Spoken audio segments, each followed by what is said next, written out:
പ്രിയ ശ്രോതാക്കൾ ഏവർക്കും എൻ്റെ വിനീതമായ നമസ്കാരം. അങ്ങനെ 2026 വന്നെത്തിയിരിക്കുകയാണ്. ഈ കാലഘട്ടത്തിലും ശ്രീമദ് ഭാഗവതം എന്തുകൊണ്ട് നാം വായിക്കണം? അതിന് കാലാതീതമായ പ്രസക്തി എന്തുകൊണ്ട് വന്നു എന്ന് നിങ്ങൾ ആർക്കെങ്കിലും പറയാൻ സാധിക്കുമോ? അതുതന്നെയാണ് ഇന്നത്തെ വിഷയവും.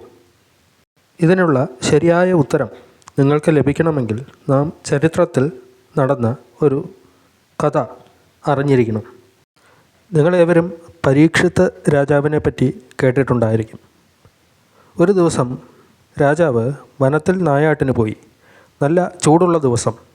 ദാഹാർത്തനായ രാജാവ് വെള്ളത്തിനു വേണ്ടി മഹാമുനിയായ സമീകൻ്റെ പർണശാലയിലേക്ക് കയറി. മുനി ധ്യാനത്തിലാണ്. വെള്ളത്തിനു വേണ്ടി ചോദിച്ചിട്ടും മുനി ധ്യാനത്തിൽ നിന്ന് ഉണർന്നില്ല. രാജാവിൻ്റെ മനസ്സിലാദ്യമായിട്ടാണ് മഹാത്മാക്കളോട് ദേഷ്യവും വെറുപ്പും തോന്നുന്നത്. വില്ലിൻ്റെ തുമ്പുകൊണ്ട് അടുത്ത് കിടന്നിരുന്ന ഒരു പാമ്പിൻ്റെ ശവമെടുത്ത് മുനിയുടെ കഴുത്തിൽ മാലയായി ഇട്ടുകൊടുത്തു. എന്നിട്ട് ചോദിച്ചു, നിങ്ങൾ ശരിക്കും ധ്യാനത്തിലാണോ അതോ ധാർഷ്ട്യം കൊണ്ട് എന്നെ കാണാതിരിക്കാൻ ധ്യാനം അഭിനയിക്കുകയാണോ? ഇത് കേട്ടിട്ടും മുനി കണ്ണു തുറന്നില്ല. രാജാവ് തിരിച്ചുപോയി. സമീക മുനിയുടെ മകൻ ഈ സംഭവം കേട്ട് ക്രുദ്ധനായി. ഈ ക്ഷത്രിയ രാജാക്കന്മാർക്ക് ഇത്ര ധിക്കാരമോ? മഹാത്മാക്കളെയും ഗുരുക്കളെയും ഇപ്രകാരം അപമാനിക്കുകയോ? അവരെ നിയന്ത്രിക്കാൻ കൃഷ്ണ ഭഗവാൻ ഇല്ലാത്തത് കൊണ്ടാണ് മുനിമാരെ വിനയത്തോടെ പരിരക്ഷിക്കാൻ ചുമതലയുള്ള രാജാക്കന്മാരിങ്ങനെ പെരുമാറുന്നത്. എന്തായാലും ഇതിന് തക്ക ശിക്ഷ ഞാൻ തന്നെ നൽകുന്നതാണ്. എന്നിട്ട് രാജാവിനെ ഇങ്ങനെ ശപിച്ചു, ഇന്നേക്ക് 7-ാം ദിവസത്തിനകം കൊടിയ വിഷമുള്ള തക്ഷസർപ്പത്തിൻ്റെ ദംശനത്താൽ പരീക്ഷിത്ത് കൊല്ലപ്പെടട്ടെ. ഇതേ സമയം ധ്യാനത്തിലിരുന്ന മുനി കണ്ണു തുറന്നപ്പോഴാണ് പുറത്ത് നടന്ന കാര്യങ്ങളൊക്കെ അറിയുന്നത്. മകനെ, നീ ഒരിക്കലും ഇത് ചെയ്യുവാൻ പാടുള്ളതായിരുന്നില്ല എന്ന് മുനി സ്വന്തം മകനോട് പറയുകയുണ്ടായി. രാജാവ് മരണപ്പെട്ടാൽ കള്ളന്മാരും അധർമ്മികളും പെരുകും. ആത്മീയ കാര്യങ്ങൾ നടക്കാതെ പോവുകയും രാജ്യം കലുഷിതമാവുകയും ചെയ്യും.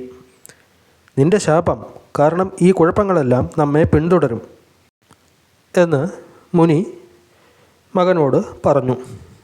ഇതേ സമയം മറുവശത്ത് ശാപമേറ്റ മഹാരാജാവ് അവിടെ എഴുന്നള്ളിയ ശുഗമഹർഷിയോട് ഒരു പ്രധാനപ്പെട്ട ചോദ്യം ചോദിക്കുകയുണ്ടായി.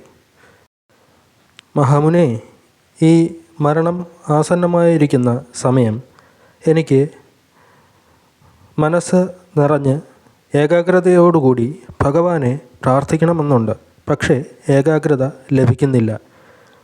മരണം ആസന്നമായിരിക്കുന്ന ഒരാൾ ഏതു വിധേനയും ചെയ്യേണ്ടുന്ന ഏറ്റവും പ്രധാനപ്പെട്ട കർത്തവ്യം എന്താണെന്ന് ദയവായി പറഞ്ഞു തന്നാലും. അത പൃച്ഛാമി സംസിദ്ധിം യോഗിനാം പരമം ഗുരും പുരുഷസ്യ ഇഹ യത്കാര്യം മ്രിയമാണസ്യേ സർവഥാ. ഇതിൻ്റെ അർത്ഥം ഇങ്ങനെയാണ്. അത പൃച്ഛാമി സംസിദ്ധിം യോഗിനാം പരമം ഗുരും. അതായത് യോഗിമാരുടെ അല്ലെങ്കിൽ സന്യാസിമാരുടെ ഇടയിൽ ഏറ്റവും ഉന്നതനായ പരമമായ ഗുരുവേ, അങ്ങ് എനിക്ക് പറഞ്ഞു തരണം. ഞാൻ അങ്ങയോട് അന്വേഷിക്കുന്നു. പൃച്ഛാമി എന്ന് പറഞ്ഞാൽ അന്വേഷിക്കുന്നു അല്ലെങ്കിൽ ചോദിക്കുകയാണ്. പുരുഷസ്യ ഇഹ യത്കാര്യം മ്രിയമാണസ്യേ സർവദാ. ഒരു വ്യക്തിയുടെ, പുരുഷസ്യ എന്ന് പറയുമ്പോൾ പുരുഷൻ എന്നല്ല, ഒരു വ്യക്തി എന്നാണ് ഇവിടെ അർത്ഥം കൊടുക്കേണ്ടത്. ഒരു വ്യക്തിയുടെ ജീവിതത്തിൽ അവൻ്റെ മ്രിയമാണസ്യ, അതായത് മരിക്കാൻ പോകുന്ന സമയം, അതാണ് മ്രിയമാണസ്യ, മരണമാസന്നമായി ഇരിക്കുന്ന സമയത്ത് ഒരു വ്യക്തി യത്കാര്യം, എന്താണ് ചെയ്യാനുള്ളത്, ഒരുവൻ്റെ കടമ എന്താണ്, സർവദാ എന്ന് പറഞ്ഞാൽ എല്ലായ്പ്പോഴും.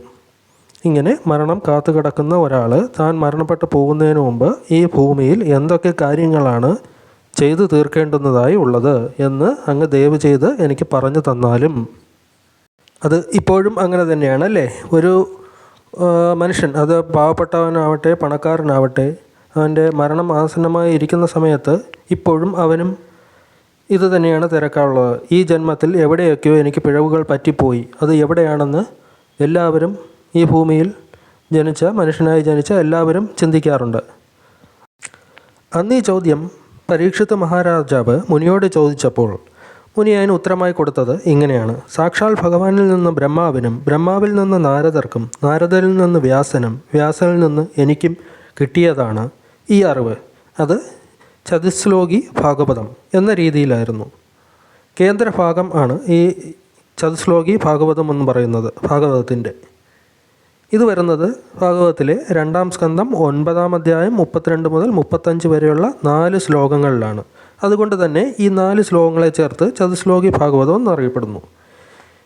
മനുഷ്യൻ അന്നും ഇന്നും ചോദിക്കുന്ന ഈ ചോദ്യത്തിനുള്ള ഉത്തരം ഈ ചതുശ്ലോകി ഭാഗവതത്തിലെ ഈ 4 ശ്ലോകങ്ങളിൽ തന്നെ ഉള്ളതായതിനാലാണ് ഇന്നും ഭാഗവതത്തിന് പ്രസക്തിയേറുന്നത്. നമ്മുടെ ഭാരതത്തിലും ഭാരതത്തിന് പുറത്തും ഒരുപാട് മഹാന്മാർ ഒരുപാട് ഗ്രന്ഥങ്ങളും മറ്റുമൊക്കെ എഴുതിയിട്ടുണ്ടെങ്കിലും ഈ ഒരു ചോദ്യത്തിന്, അത് ഈ ലോകത്തിൽ എവിടെ തന്നെ ആയാലും ഈ ഒരു ചോദ്യത്തിന് ഉത്തരം ഇതിൽ മാത്രമാണ് ശരിയായി നൽകിയിട്ടുള്ളത്. ഉത്തരമെന്ന് പറഞ്ഞാൽ അത് ഭാഗവതം തന്നെയാണ്.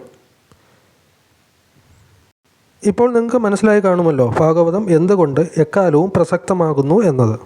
അപ്പോൾ ഈ ചതുശ്ലോകി ഭാഗവതത്തിൽ എന്താണ് പറയുന്നത്, ആ 4 ശ്ലോകങ്ങൾ എന്താണ് എന്ന് അടുത്ത ഒരു എപ്പിസോഡിൽ ഞാൻ കൃത്യമായി നിങ്ങൾക്ക് വിവരിച്ചു തരുന്നതാണ്. ആ ചതുശ്ലോകി ഭാഗവതം 4 ശ്ലോകങ്ങളും അതിൻ്റെ അർത്ഥങ്ങളും അറിയണമെന്നുള്ളവർ ദയവ് ചെയ്ത് ഈ ചാനൽ ഒന്ന് സബ്സ്ക്രൈബ് ചെയ്ത് വയ്ക്കുക. എങ്കിൽ മാത്രമാണ് അടുത്ത എപ്പിസോഡ് നിങ്ങളുടെ മൊബൈലിൽ നോട്ടിഫിക്കേഷനായി എത്തുക. ഒപ്പം ആ ബെൽ ബട്ടൺ കൂടി പ്രസ് ചെയ്യുക. ഇത്രയും നേരം ക്ഷമയോടുകൂടി എൻ്റെ വാക്കുകൾ ശ്രവിച്ച എല്ലാവർക്കും നന്ദി അറിയിക്കുകയാണ്.